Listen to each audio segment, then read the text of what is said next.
Mehr muruvvat, xayr saxovat. Ushbu so'zlar xalqimizning insonparvarlik fazilatlarini ko'rsatib beruvchi asosiy xislatlardan biridir. Imkoniyati cheklangan, bemor insonlarning holidan xabar olish, ularga ma'naviy, ruhiy ko'mak berish hamda moddiy rag'batlantirish azaliy urf-odat va an'anaga aylanib qolgan.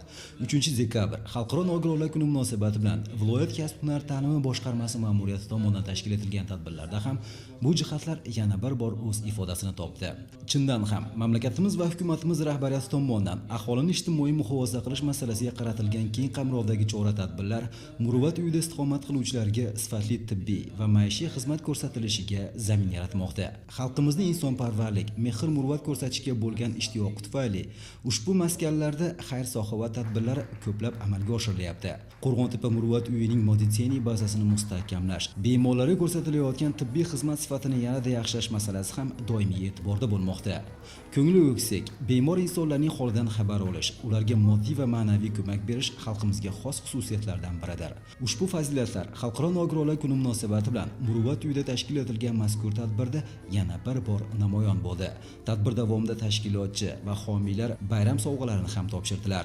Bunday e'tibor va g'amxo'rlikdan muruvvat uyi tarbiyalanuvchilari hamda xodimlari o'zlarining minnatdorchiliklarini ham bildirdilar.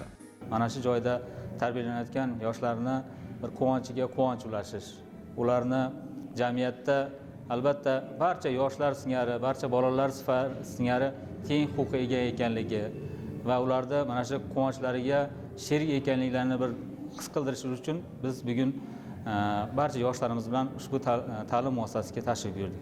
Albatta bunday tadbirlar kelajakda yoshlarimizni milliy urf-odatlarimiz, an'analarimizga mos ravishda kamol topishiga, kelajakda mana shunday jismonan nogiron bo'lsa-da o'zini hayotda erkin his qilishiga bir yordam beradigan bir yaxshilik, saxovat hamda yordam ko'rsatish tushunchalarini ularda mujassam etishiga xizmat qiladi.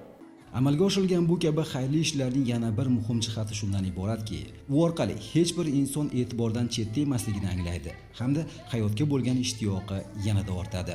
Muruvvat uyida bo'lib o'tgan tadbir ham ana shu ezgu maqsadlarga xizmat qildi.